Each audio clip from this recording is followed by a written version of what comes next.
Doctor had worked as a veterinarian for 17 years. In that time, she had treated thousands of creatures from all across the galaxy.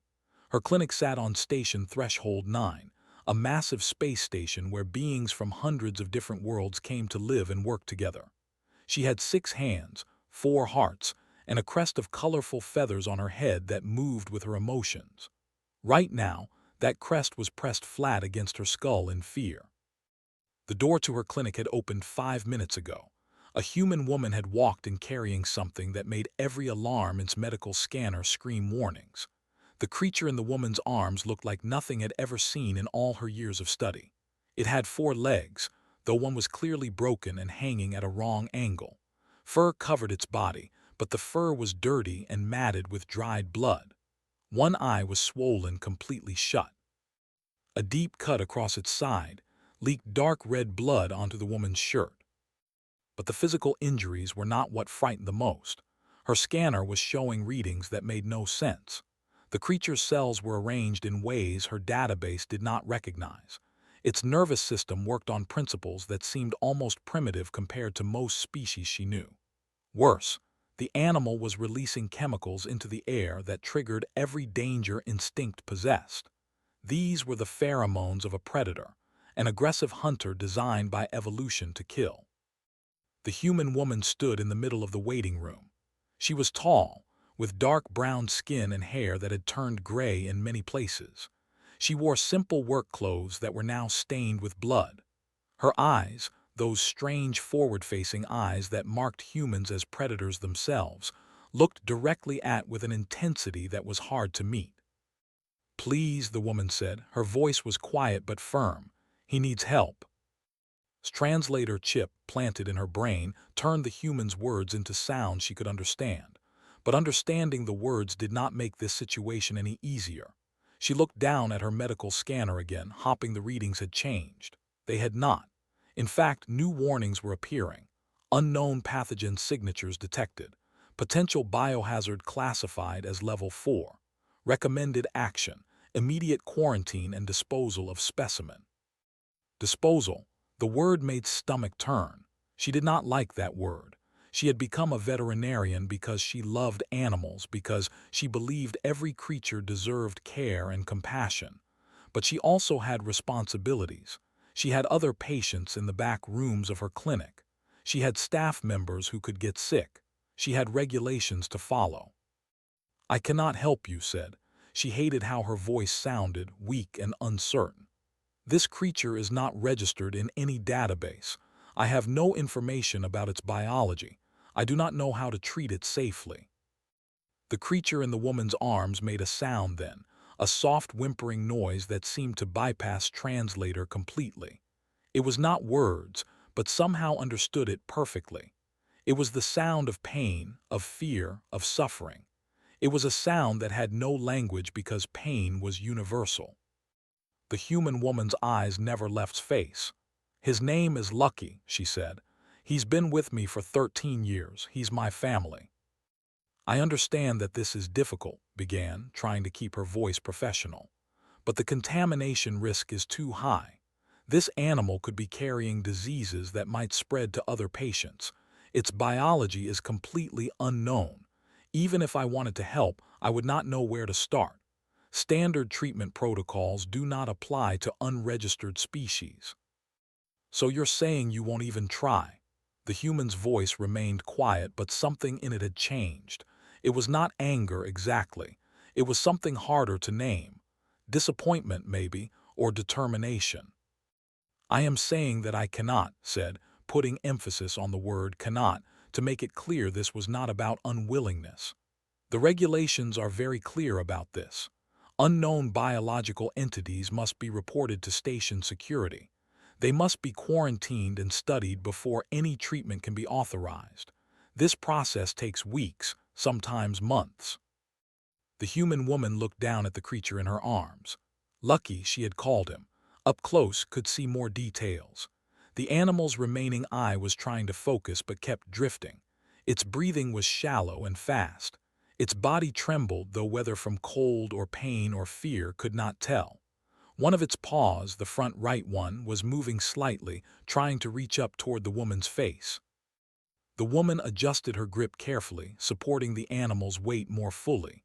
She bent her head down until her forehead was almost touching the creature's head.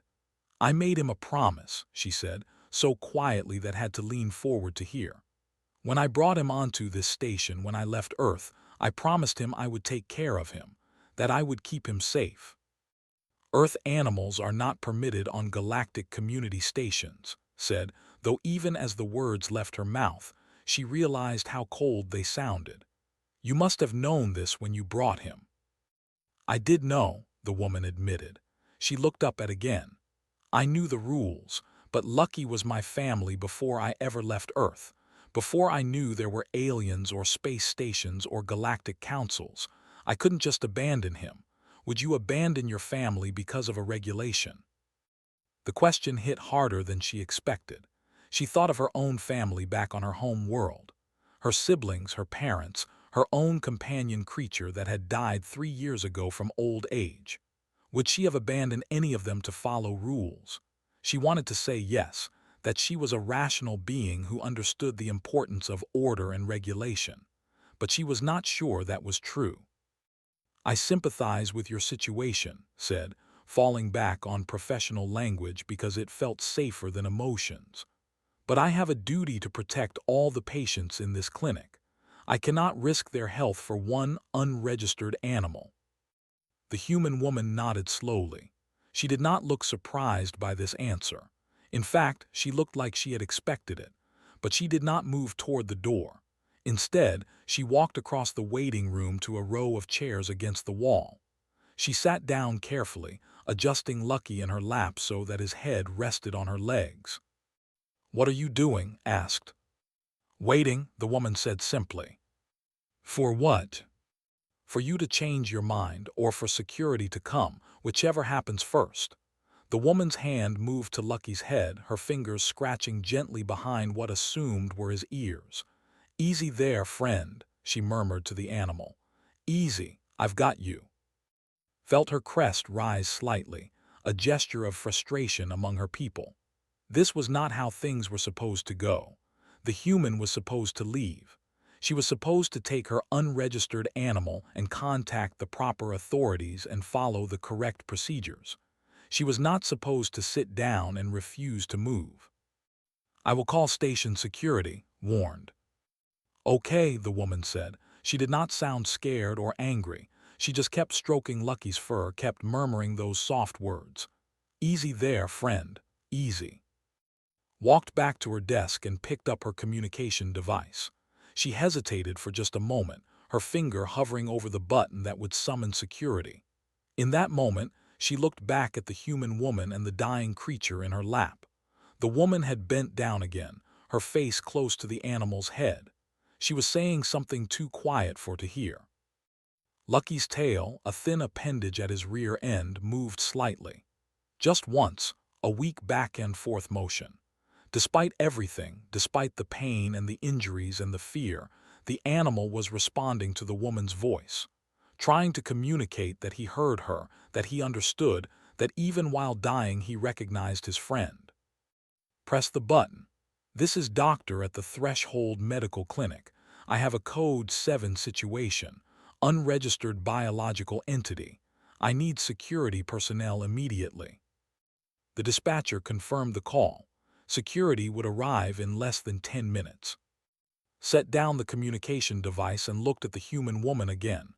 "They are coming," she said. The woman nodded but did not speak. Her hand continued its gentle motion across Lucky's fur. Her eyes had closed now and could see moisture gathering at the corners. Humans cried, she remembered from her studies. They released salt water from their eyes when experiencing strong emotions. It was considered a sign of weakness by many species, this public display of feeling. But watching the woman sit there with her dying companion, refusing to leave him alone even in the face of arrest, was not sure weakness was the right word.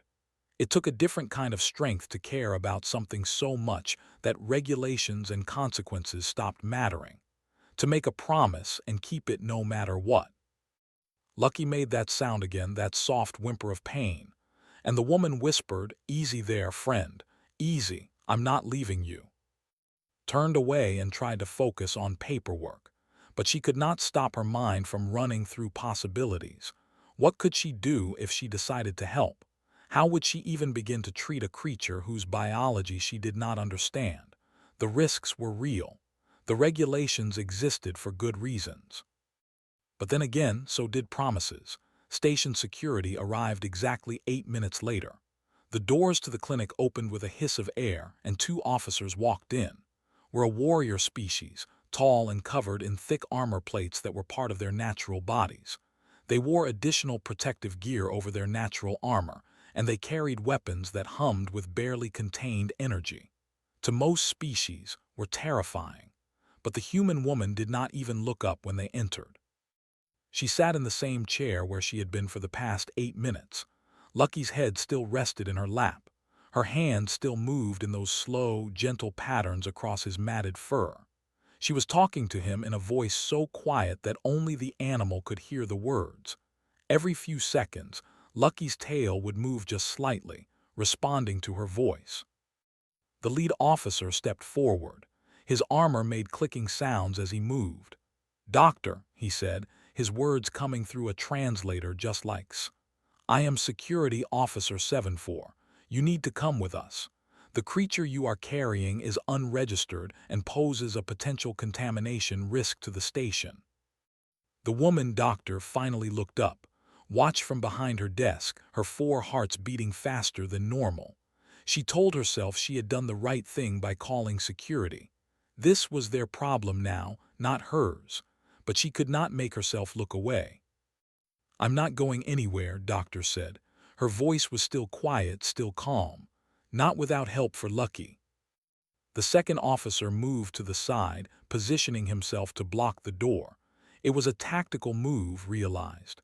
They were preparing to take doctor by force if necessary. Her crest flattened again in distress. She had not wanted this. She had just wanted the woman to leave, to take her problem somewhere else. "Doctor, if you do not comply, we will be forced to remove you and the creature," the lead officer said. "This can be done peacefully or not. The choice is yours."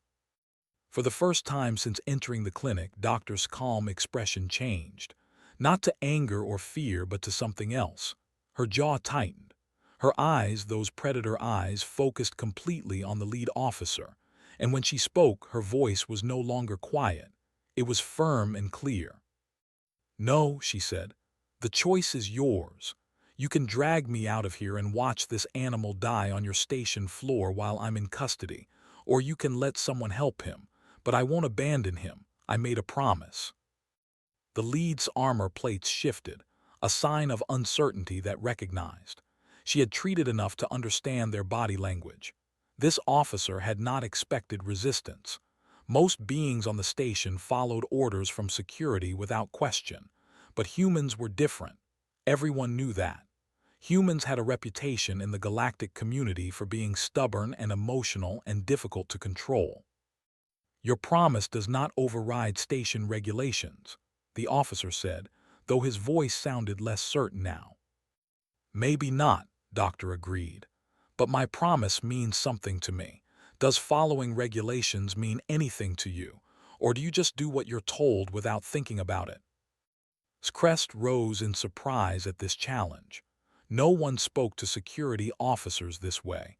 It was disrespectful and dangerous. But Doctor did not seem worried about danger. She seemed worried only about the dying animal in her lap. Something changed in that moment. Lucky, who had been mostly still and quiet, suddenly tensed. His one good eye snapped open, focusing on the officers. His lips pulled back from his teeth, revealing fangs designed for tearing meat. A sound came from deep in his chest, low and rumbling. It was a sound that needed no translation. It was a warning. It was the voice of a predator telling other predators to stay away. Both officers stepped back. Their weapons, which had been pointed toward the floor, now lifted slightly. Energy crackled along the barrels. 4 hearts seemed to stop beating entirely. This was about to become violent. Lucky was going to attack and the officers were going to shoot, and Doctor was going to be caught in the middle. But Doctor did not pull away from Lucky. She did not try to restrain him or scold him. Instead, she leaned closer. Her hand found a spot behind Lucky's ear, the one that was not swollen and damaged. She scratched there gently, and her voice returned to that soft, steady murmur. "Easy there, friend," she said. "Easy. These people are just scared. They don't understand. Easy now." The growl continued for another moment. Then, gradually, it faded. Lucky's body relaxed back into Doctor's lap. His eye closed again. His breathing, which had quickened during those few seconds of alertness, slowed back down to its previous shallow rhythm. He had used up what little energy he had left trying to protect his human. Realized she was holding her breath. She let it out slowly, her crest rising and falling with emotion. What she had just witnessed should not have been possible. Lucky was dying.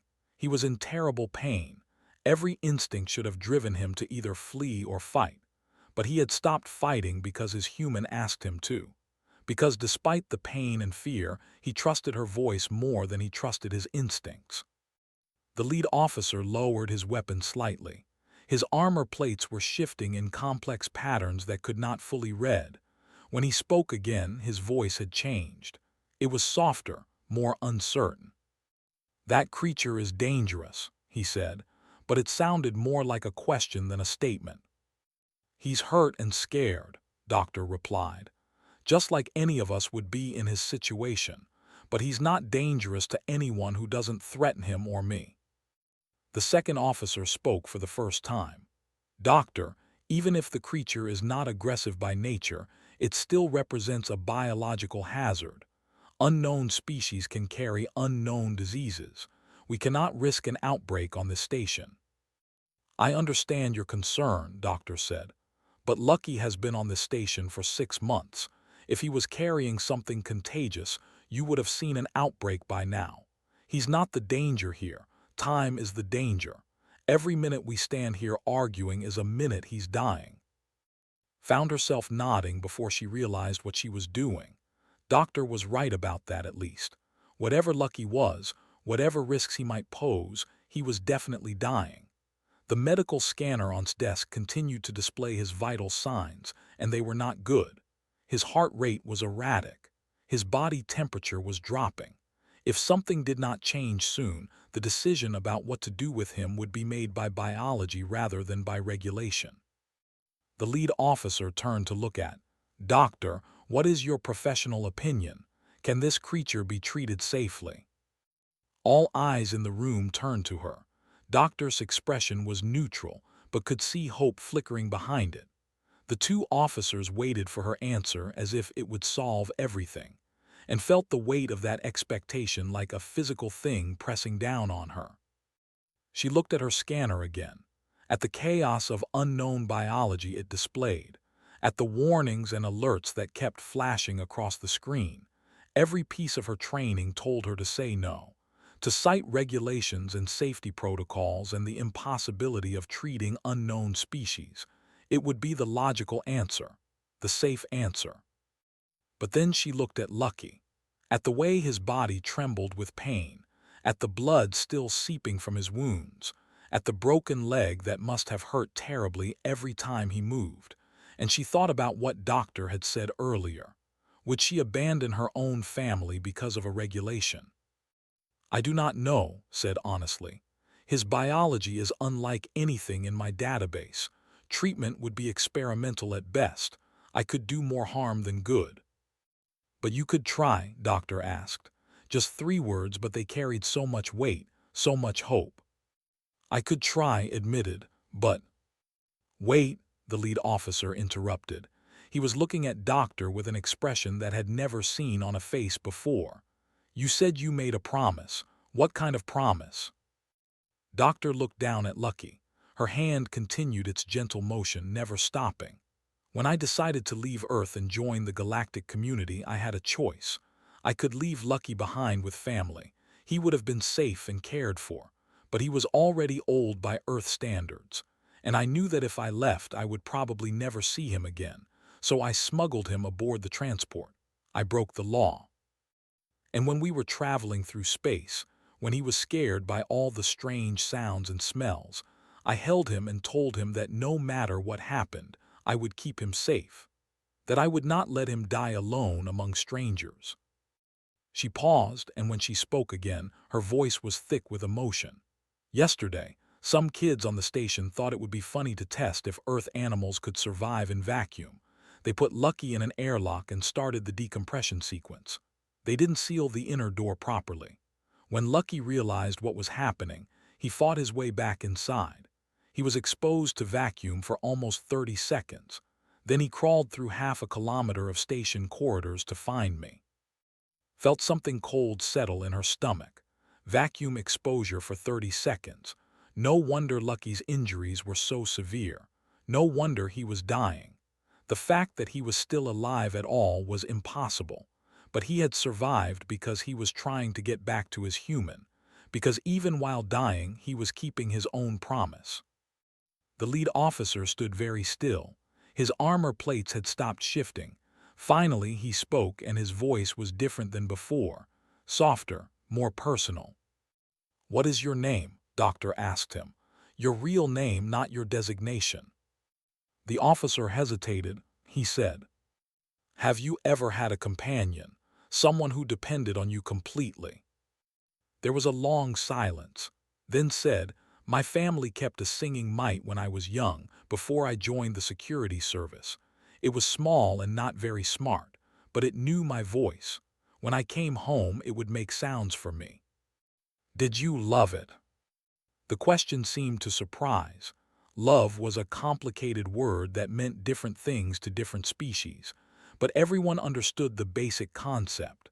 The caring about something beyond yourself, the willingness to sacrifice for another's. "Yes," said quietly, "I did." "Then you understand," Doctor said. "Lucky is someone's singing mite. He's mine, and I can't let him die without trying everything possible to save him." Looked at his partner, then back at Doctor. His weapons powered down with a soft whine. "If Doctor is willing to attempt treatment, we will allow it under medical emergency protocols. But this facility must be quarantined. No one in or out until we confirm there is no contamination risk." Doctor's face broke into an expression of relief so strong that felt it like a wave. "Thank you," she whispered. Nodded, then he and his partner turned to leave, but before they reached the door, looked back at Lucky one more time. "I hope he survives," he said. Then they were gone, and the clinic was silent except for Lucky's labored breathing. Stood behind her desk, her crest rising and falling rapidly. She had just been given permission to do something that terrified her. To attempt treating a creature she did not understand using methods she would have to invent. Every rational part of her mind screamed that this was a mistake. But Doctor was looking at her with such hope, such trust, that could not bring herself to refuse. Not anymore. "I will need your help," said, her voice shaking slightly. "You know his biology better than any scanner. When I ask questions, you must answer quickly and honestly." "Anything," Doctor said. "Whatever you need." Walked around her desk and approached Lucky slowly. Up close, the damage was even worse than the scanner had shown. But she was committed now. She had agreed to try. "Then let us begin," she said, "and hope that trying is enough." Moving Lucky from Doctor's lap to the medical table was the first challenge. Every movement caused him pain, and Doctor's face showed that she felt every moment of it. Used 2 of her 6 hands to support Lucky's body while Doctor used both of hers. Together, they lifted him as gently as possible. Lucky whimpered but did not growl or try to bite. His one good eye opened briefly, looking at Doctor as if asking for reassurance. "Easy there, friend," she murmured. "We're going to help you, easy now." Once Lucky was on the table, activated the medical field that would help stabilize his body position. A soft blue glow surrounded him, supporting his weight without putting pressure on his injuries.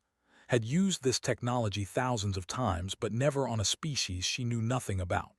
She watched the scanner carefully, ready to shut it down if Lucky's biology reacted badly. But his vital signs, strange as they were, remained steady. "First, I need information," said, pulling up a holographic display with two of her hands while the other four began preparing instruments. "What is Lucky's normal body temperature?" "About 37 degrees Celsius," Doctor answered immediately. Crest rose in alarm. "That is very hot. Most species maintain temperatures between 20 and 30 degrees. Earth mammals run warm," Doctor explained. "It's normal for us." "And his current temperature," checked the scanner, 29 degrees. "He has lost too much heat. We must warm him, but not too quickly or we will shock his system." She reached for a thermal blanket, adjusting its settings to increase slowly. "What about his heart? How many beats per minute is normal?" "Between 60 and 100 when resting, higher when active or stressed." The scanner showed Lucky's heart beating at 43 times per minute, weak and irregular. "Too slow. Much too slow." "His heart is failing," said, trying to keep her voice calm even though her own hearts were racing. "I can give him stimulants to strengthen the beats, but I do not know what chemicals are safe for his species." "Adrenaline," Doctor said. "His body makes it naturally when stressed. It increases heart rate and blood pressure, but too much can be dangerous." Searched her database for adrenaline. Her computer found a match, a compound similar to chemicals used in several other species. She could synthesize it, but the dosage would be pure guesswork. Too little and it would not help. Too much and it could kill him faster than his injuries. "I will start with a very small dose," decided.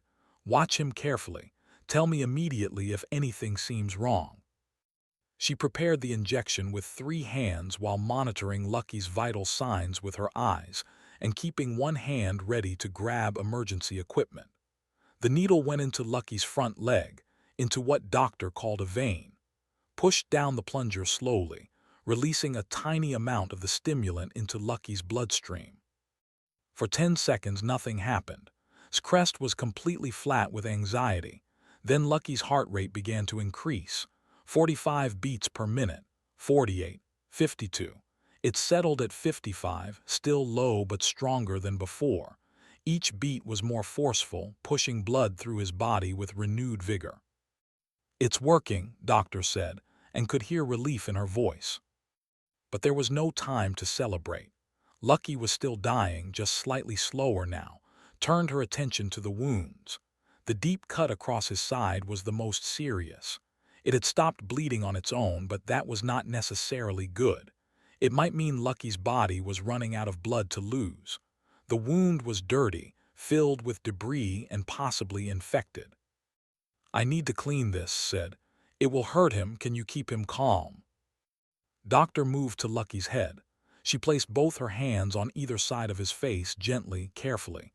She brought her face close to his. "Hey, buddy," she said softly.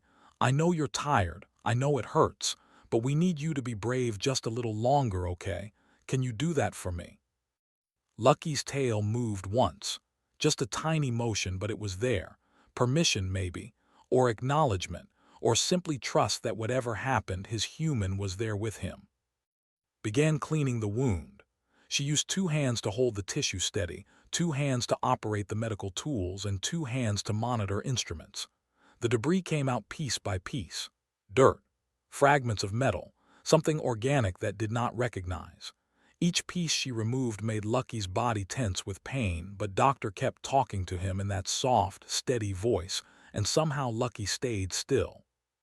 "You're doing so good," Doctor murmured. "So good, Lucky, such a brave boy. Easy there, easy." Once the wound was clean, could see the full extent of the damage. The cut had gone deep, through muscle and nearly to Lucky's internal organs. In any normal procedure, she would use a cellular regenerator to heal this. The device would encourage the body's own cells to multiply and repair themselves rapidly. But Lucky's cells were not like normal cells. The scanner still could not properly classify them. "If I use the regenerator wrong, his cells might multiply incorrectly," said, thinking out loud. "They could become tumors, or they might not multiply at all." "Dogs heal on their own," Doctor said. "Slower than with your technology, I'm sure. but their bodies can repair themselves if given time and kept clean. How much time? Weeks probably, for an injury this serious. Weeks. Lucky did not have weeks. He probably did not have days. Made a decision. I will use the regenerator on the lowest possible setting, just enough to speed his natural healing, not enough to cause problems. And I will seal the outer layer of the wound to prevent more infection. She adjusted the regenerator carefully. Her hands were shaking slightly, she realized. In 17 years of practice, she had never been this uncertain about a procedure. Every other time, she had protocols to follow, established methods proven by research and experience. Now she was inventing as she went, hoping that luck and instinct would be enough. The regenerator hummed as she passed it over the wound. She watched the scanner obsessively, looking for any sign that Lucky's cells were reacting badly, but incredibly they began to knit together. Slowly, much slower than with other species, but they were healing. The bleeding stopped completely. New tissue began to form over the damaged area. It's working, breathed. By the stars, it's actually working. Next was the broken leg. The scanner showed a clean break in the bone, which was fortunate. Clean breaks healed better than shattered ones, but the bone would need to be set properly, aligned so it could heal straight. This would be the most painful part. I do not have anesthesia that I know is safe for him, admitted. I will have to set the bone while he is awake. Can he endure that? Doctor's face was pale, but she nodded. He survived worse. We'll get through it together. She looked down at Lucky. Hey, friend, this is going to hurt. I'm so sorry, but I need you to trust me. Can you trust me? Lucky's eye opened, focusing on her face. His tail moved again, that small gesture of communication. On three, said, 1, 2, 3. She pulled the bone into alignment with 4 hands while using the other 2 to activate a stabilizer that would hold it in place. Lucky's scream was horrible, a sound of pure pain that made 4 hearts clench. He tried to move, to pull away, but Doctor held him steady while talking to him constantly. I know, I'm sorry, it's over now. It's done, you're okay, easy there, friend, easy. Tears were streaming down Doctor's face, but her voice remained steady. Her hands remained gentle, and gradually, Lucky's screams faded to whimpers, then to quiet panting. The worst was over. Applied a bonding agent to the break. It would harden around the bone, holding it in place like a cast while it healed.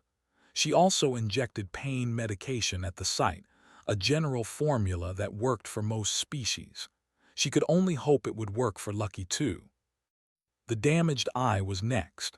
Examined it carefully with specialized instruments.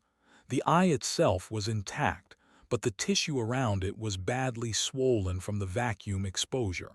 The blood vessels had burst, causing pressure that prevented the eye from opening. I can drain the fluid and reduce the swelling, said, but the eye may have permanent damage. He may not see from it again. As long as he's alive, Doctor said, that's all that matters. Used a microneedle to drain the excess fluid. It was delicate work that required all of her concentration. One wrong move and she could permanently blind the eye, but her hands, trained by years of practice, moved with precision. The fluid drained away. The swelling began to reduce, and after several minutes, Lucky's eye opened slightly, revealing a brown iris that looked up at her with exhaustion but also something else. Awareness, maybe. Understanding that they were trying to help. Hours passed, worked steadily, addressing each injury in turn. She cleaned and sealed smaller cuts. She treated burns on Lucky's paws from the vacuum exposure. She set up an intravenous line to give him fluids, something Doctor assured her was standard practice for Earth medicine. Every few minutes, she checked his vital signs, looking for signs of improvement or deterioration. Doctor never left Lucky's side. Her hands never stopped their gentle motion across his fur. Her voice never stopped its soft reassurance. Easy there, friend. You're doing so good, so good. Just rest now. We've got you. As the station's artificial day turned to artificial night, finally stepped back from the medical table. Her 6 hands ached. Her 4 hearts were exhausted from the constant stress. But Lucky was still alive. More than that, he was stable. His heart rate had improved to 60 beats per minute. His temperature was back to 37 degrees. His breathing, while still labored, was deeper and more regular. "He's going to make it," said, surprised by her own words. "I cannot believe it, but I think he's going to survive." Doctor made a sound that was half laugh, half sob. She bent down, touching her forehead to Lucky's. "Good boy," she whispered. "Such a good boy, you did it. You're going to be okay." Lucky's tail wagged, just once, just slightly, but unmistakably. It was the first time had seen him make a voluntary movement that was not about pain or fear. It was about joy, about recognition, about love. Felt something strange happening to her crest. It was rising and spreading in a pattern her people used to show deep respect. She was looking at something she had never fully understood before. The bond between human and animal. The promise that transcended logic and law. The love that made impossible things possible. "We should both rest," said. "I have set up monitors that will alert us if his condition changes. But for now, he needs sleep, and so do we." "I'm not leaving him," Doctor said. "I know," replied. She pulled over a chair, one that would support a human's strange two-legged posture. "Then rest here. I will stay as well. Neither of us should be alone tonight." And so they sat in the quiet clinic, 2 beings from different worlds, watching over a third who had brought them together. Outside, the station continued its endless rotation. But inside, in this small room, something important had happened. A promise had been kept. A life had been saved. And 2 strangers had become something more. Morning came slowly to station threshold 9. The artificial lights that mimicked a sun gradually brightened, signaling the start of a new day. Woke in her chair, her neck stiff from sleeping in an awkward position. All 6 of her hands had fallen asleep, tingling as blood flow returned. But the first thing she did was check the monitors. Lucky's vital signs were stronger than they had been the night before. His heart beat steadily at 65 times per minute. His temperature held at a stable 37 degrees.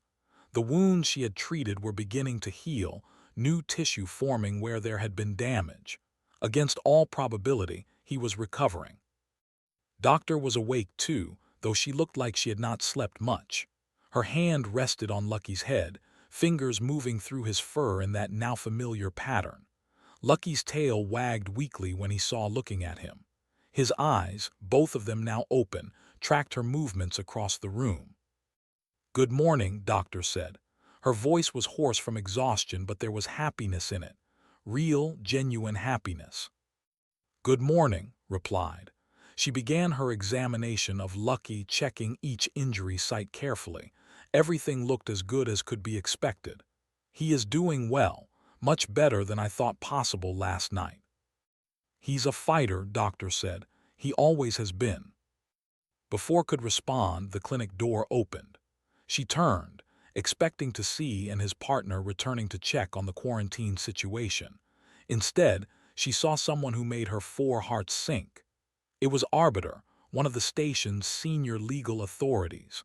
Behind him came 3 recording drones that would document everything said and done. Arbiter was a crystalline being whose body refracted light in complex patterns. Colors shifted across his surface as he moved, making it difficult to read his emotional state. He was accompanied by 2 assistants carrying data pads and what looked like official documentation. "Doctor," the Arbiter said, his voice emerging from a translator module embedded in his crystalline structure. "Dr. Sarah, I am here to address the violations that occurred in this facility yesterday." Doctor stood up, positioning herself between the Arbiter and Lucky. It was a protective gesture, instinctive and immediate. Felt her crest flatten in worry. This was what she had feared. They had saved Lucky's life, but now they would face consequences for breaking the rules. "What kind of violations?" Doctor asked. Her voice was calm but could see tension in her shoulders. The Arbiter's surface flickered through several colors before settling on a deep blue. "You, Doctor, are charged with smuggling an unregistered biological entity onto the station. You failed to comply with security directives when ordered to leave this facility. You endangered station safety by refusing to allow proper quarantine protocols." He paused, and more colors rippled across his body. "And according to the initial report, you made false promises to an animal, though I admit I am unclear on how that constitutes a legal violation." Despite the serious situation, Doctor's mouth twitched slightly. "The promise wasn't false," she said. "I told Lucky I would get him help. I did exactly that." The Arbiter turned too. "And you, Doctor, violated medical protocols by treating an unregistered species without proper authorization. You implemented a quarantine without following correct procedures. You potentially exposed yourself and your facility to unknown pathogens." The colors on his surface shifted to red, a sign of official disapproval. "These are serious charges. They could result in the revocation of your medical license and deportation for Doctor." Felt her crest press completely flat against her skull. She had known this might happen, but hearing it stated so officially made it real. She could lose everything she had worked for, and Doctor could be forced to leave the station, possibly sent back to Earth alone. "I understand," said quietly. "I accept responsibility for my actions, but I would do the same thing again." The Arbiter's colors stopped shifting. He stood very still, his crystalline structure catching and reflecting the clinic's lights. "Explain." "I became a veterinarian because I believe all creatures deserve care," said. Her voice grew stronger as she spoke. "Not just the registered ones, not just the ones that fit into neat categories and databases, all of them. Lucky was dying. His human was begging for help. I could have followed every protocol perfectly and let him die on my waiting room floor, but that would not have been medicine. That would have been bureaucracy choosing death over life." "Rules exist for logical reasons," the Arbiter said. "Unknown species carry unknown risks." "And known species carry known risks," countered. "Every patient I treat could potentially spread disease. Every surgery could fail and result in death. Every medication could cause unexpected reactions. Medicine is always about balancing risks against the value of life. Yesterday, I chose to value life. If that was wrong, then I am proud to be wrong." The Arbiter was silent for a long moment. Then he turned to Doctor. "And you, Doctor, what is your defense?" Doctor looked down at Lucky, who was watching this exchange with alert eyes. His tail wagged once when she looked at him. Then she turned back to the Arbiter. "I don't have a defense," she said simply. "I broke your rules. I knew I was breaking them when I brought Lucky onto this station. And I knew I was breaking them when I refused to leave yesterday. But Lucky has been part of my life for 13 years. He was there when my father died. He was there when I got the job that brought me to space. He was there through every important moment of my adult life. When I decided to leave Earth, I had a choice. I could follow the rules and abandon my best friend, or I could break the rules and keep my family together. I chose family." "So you value your personal attachment over the safety and order of the community?" the Arbiter asked. "I value my personal attachment as part of the community," Doctor replied.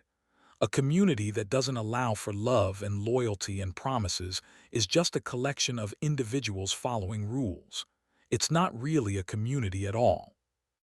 The Arbiter's surface began shifting through colors again, faster than before. Had dealt with enough to know this meant deep thought, internal debate. Finally, the colors settled into a soft green. "What you say is interesting," the Arbiter admitted. "And you are not the only one who thinks this way." He gestured toward the door and it opened again. This time entered along with several other station residents. There was a whose icy body glittered in the light, a whose plasma body flickered and danced. Even's own receptionist, a quiet who rarely spoke up about anything, stepped forward, his armor plates shifting in a gesture of formal address. "Arbiter, I wish to speak on behalf of Doctor and Doctor." "Proceed." "Yesterday, I was sent to remove an unregistered creature from this clinic," said. "I was prepared to use force if necessary. But what I witnessed changed my understanding of the situation. I saw a human refuse to abandon her companion even when threatened with arrest. I saw that companion, despite being in terrible pain, try to defend his human from perceived threats. And I saw a veterinarian risk her career to do what she believed was right. The spoke next, her words coming out as chiming sounds that the translator rendered into common language. I have lived on this station for 5 cycles. In that time, I have observed humans closely. They confuse me greatly. They are illogical and emotional, and they form attachments to everything. But I have also seen them share food with strangers, help beings they have never met, and refuse to accept that anyone should suffer if they can prevent it. Yesterday, I watched through the window of this clinic for hours. I saw Doctor comfort her companion, and I understood something I had not before. Humans do not just form attachments, they keep promises. That is what makes them different. One by one, the witnesses spoke. They told of how Doctor had helped it navigate human customs when it first arrived, expecting nothing in return.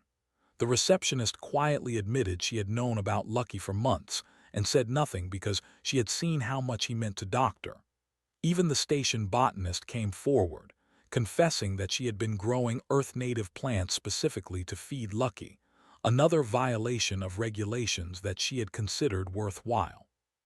The arbiter listened to all of this, his surface cycling through dozens of colors. When everyone had finished speaking, he was silent for a long time. The recording drones hovered around him, documenting everything. Finally, he spoke. I have reviewed the charges, I have heard the testimonies, and I have reached a decision. He paused, and his surface flashed bright white, a color had never seen on it before. The law is very clear about violations. Regulations were broken, protocols were ignored. By every standard measure, both doctor and doctor should face significant penalties. His crest flattened completely. This was it, the end of her career, but at least Lucky was alive. That would have to be enough. However, the arbiter continued, and his color shifted to deep purple, the law is not just about punishment. It is about creating a society where all beings can live together safely and productively. And sometimes, the law must adapt to serve that purpose rather than simply enforce rigid rules. He gestured toward Lucky with one crystalline appendage. This creature has now been medically documented. His biology has been scanned and recorded. Doctors' treatment protocols have been logged and can serve as reference for future incidents. In effect, what should have been done through official channels has been accomplished through emergency action. The end result is the same, only the method differed. Doctor's eyes widened. What are you saying? I am saying that I am issuing an official reprimand to both of you, the arbiter said. This will be noted in your records, but I am also issuing a directive that you both work with station administration to develop proper protocols for companion animals. Doctor, you will provide training to other medical personnel on Earth canine biology and on the treatment of species not in our standard databases. Doctor, you will register Lucky officially and ensure he completes all required health certifications. And both of you will participate in creating a new framework that allows beings to maintain companion relationships while still ensuring station safety. Felt her crest rising slowly, unable to believe what she was hearing. You are not revoking my license. You saved a life using medical knowledge and improvisation, the arbiter said. Those are exactly the qualities we need in station medical personnel. Why would I remove someone so capable? He turned to Doctor. And you, Doctor, demonstrated loyalty and determination that resulted in a positive outcome for all involved. You broke rules, yes, but you did so in a way that ultimately improved our community by revealing gaps in our regulations. That is not something to punish. That is something to acknowledge and learn from. Doctor seemed unable to speak. She simply nodded, one hand moving back to Lucky's head. The arbiter began to leave, his assistants and the recording drones following. But at the door he paused and looked back. The galactic community brings together thousands of species from across the galaxy. We all have different biologies, different cultures, different values, but there are some things that transcend those differences. Love, loyalty, the refusal to abandon those who depend on us. Perhaps humans understand this better than most. Perhaps that is what they bring to the community. Not their technology or their science, but their persistent, illogical, wonderful insistence that no one should face death or suffering alone if it can be prevented. Then he was gone, and the clinic was quiet again except for Lucky's breathing and the soft beeping of medical monitors. Doctor sat back down in her chair looking stunned. Did that really just happen? I think it did, said, her crest now fully raised in a gesture of joy and relief, though I am not entirely certain I did not dream it. Lucky barked once, a short sound that made them both laugh. It was a good bark, strong and clear, the bark of an animal that was going to survive. 3 weeks later, Lucky walked out of clinic on all 4 legs. The missing leg had been replaced with a prosthetic that had designed using principles from 6 different species medical technologies. It was a work of art, really, adapting so many different approaches to work with Earth canine biology. Lucky moved a bit stiffly, still getting used to the new leg, but he moved without pain. Doctor walked beside him, one hand resting lightly on his head. They paused at the clinic door, and Doctor turned back to. "Thank you," she said simply, "for everything." "Thank you," replied, "for teaching me that sometimes the most important medical decision is the simplest one. Easy there, friend. I will remember that lesson always." Lucky walked over to and sat down in front of her. He looked up at her with both eyes, both fully healed and clear. Then he lifted one paw, the one with the prosthetic, and held it out toward her. Understood. She had seen Doctor do this with Lucky many times during his recovery. It was a gesture of friendship and respect. She reached out with one of her 6 hands and gently placed it on Lucky's paw. "You are welcome, Lucky," she said. "And you are officially the first registered Earth canine on Station Threshold 9. Congratulations." Lucky barked again, his tail wagging in wide, happy arcs. Then he and Doctor left the clinic, walking out into the busy station corridor where dozens of different species moved past them without a second glance. Just another resident and her companion, nothing unusual to see. But stood at her clinic door and watched them go, and she thought about how much had changed in just 3 weeks. The station had new regulations now, the Lucky Accord as it was being called. Other humans on the station had started bringing forward their own hidden companions, registering them officially for the first time. There was talk of creating a companion animal area on the station, a place where beings could bring their friends without fear of breaking rules. And had gained something she had not expected. A friend. Doctor stopped by the clinic regularly, sometimes with Lucky and sometimes alone, just to talk. She brought Earth foods for to try, taught her about human culture and biology, and listened with genuine interest when talked about her own world and people. A week after Lucky's discharge, a receptionist called her to the front desk. "Doctor, there's someone here who says their companion needs help." Came out to find a standing in her waiting room. It was, and in his arms he carried a small creature that chirped and sang with a voice like crystal bells. A singing mite, grown old and sick but still making music. "I heard you treat companions now," said, "even unregistered ones." His crest rose in welcome. "Always," she said. "Bring him back to the examination room. Let us see what we can do." As she led to the back, she passed the small plaque that now hung on her wall beside her medical certifications. Doctor had made it, using materials from Earth and techniques from 3 other species. It was simple and elegant, and it read, "Sometimes the best medicine is the simplest. Easy there, friend." Touched the plaque gently with one hand as she walked past.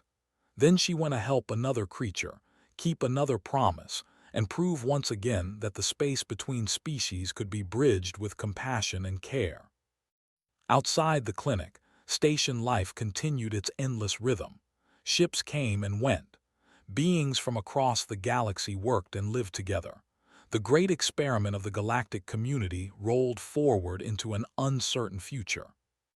But in one small clinic on Station Threshold 9, something important had been learned.